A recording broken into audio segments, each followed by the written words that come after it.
सृष्टि की उत्पत्ति के पूर्व ये चारों वेद प्रकट हुए। उस समय लिखना पढ़ना प्रचलित नहीं था। यह कुछ कहा नहीं जा सकता कि जब ये वेद प्रकट हुए तब इनका क्या और कैसा स्वरूप था।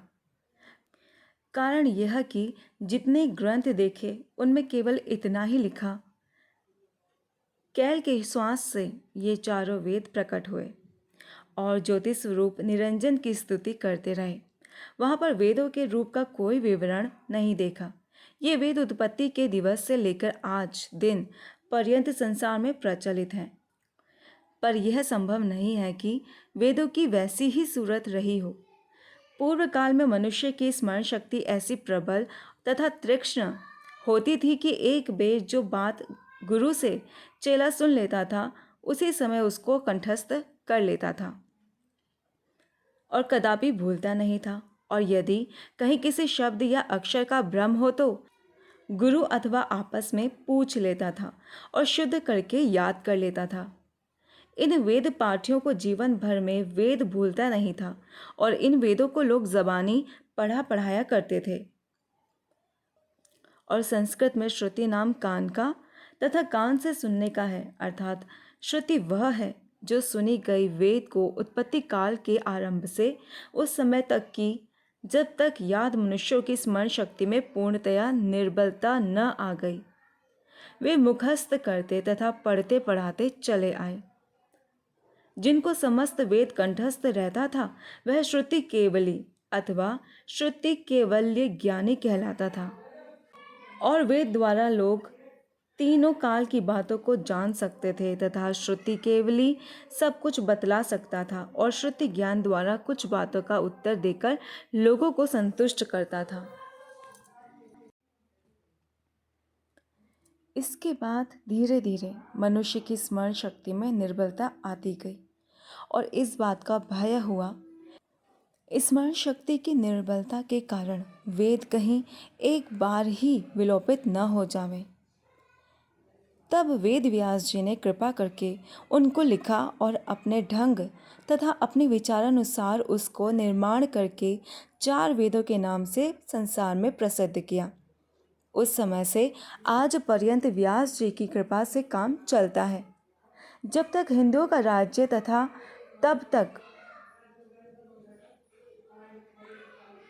जब तक हिंदुओं का राज्य तथा तब तक वेदों का प्रचार बढ़ा था, पर मलेच्छों मुसलमानों के शासन काल में इनकी कुछ भी मर्यादा नहीं रही और वेद का बड़ा भाग जाता रहा।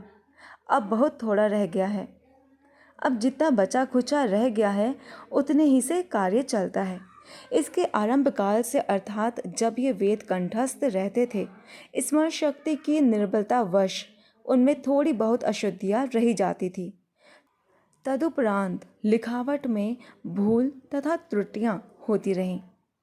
अब वर्तमान काल के मनुष्य को तनिक भी मालूम नहीं है कि प्रथम वेद कितना था और अब कितना है। कहीं तो न्यून दृष्टिगोचर होता है तथा लोग जानते हैं कि वेद इतना ही है। यदि कहीं विशेष प्रकट हो जाता है तो लोग कहते हैं कि वेद का यह भाग छिपा हुआ था, अब प्रकट हो गया है। इस प्रकार इस विषय का उचित रूप से पता नहीं चलता कि वेद कहाँ कहाँ तथा कितना छिप रहे हैं।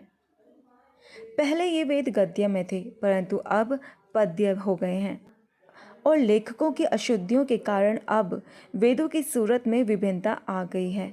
इन वेदों में इनके अत्यंत प्राचीन होने के कारण अनेक स्थानों में गड़बड़ है और अत्यंत गड़बड़ तथा संदेहमय होने के कारण वेद विज्ञों को इसकी प्राचीनता में संदेह होता है और वर्तमान के वेदज्ञ लोग इसको नवीन समझते हैं।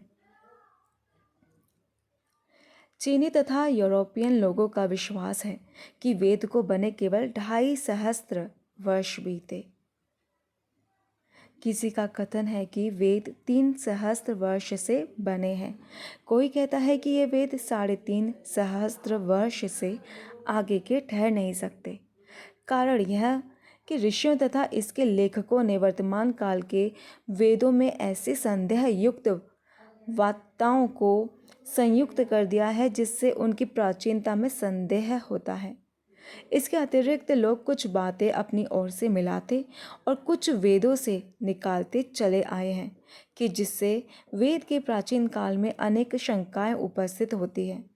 इसमें बड़ी मिलावट हो गई है और ब्राह्मणों ऋषियों ने इसको ऐसा अंधकार में डाला कि वेद मंत्र तनिक भी शुद्ध न रहे तथा सम्यक रूप से अशुद्ध हो गए और वेद मंत्रों का प्रभाव उनमें से निकल गया।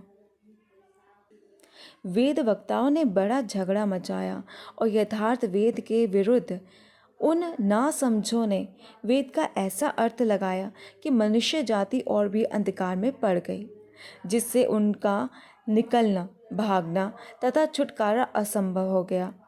ये वेद पाठीगण जिन्होंने न तो तप किया न स्वसंवेद को देखा, वे क्या जाने कि वेद का तत्व क्या है।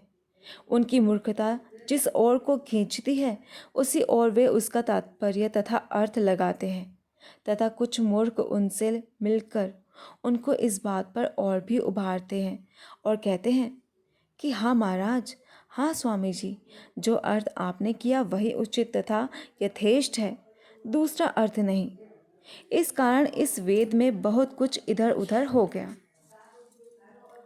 और वेद के मतलब को सब अपनी अपनी ओर खींचते हैं तथा यह भी मालूम नहीं होता कि वर्तमान काल के वेद प्राचीन काल के वेदों के कौन से भाग हैं और कौन सी शाखा से हैं। कितने लोग कितनों को खंडन करते तथा कितनों को स्वीकार करते हैं। सो यह सब मन माने की बात है।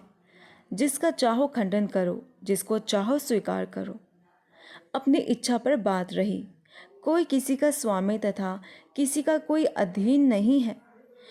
इन वेदों के अदल बदल जाने के कारण इनके मंत्रों में अब तनिक भी शक्ति नहीं रह गई है।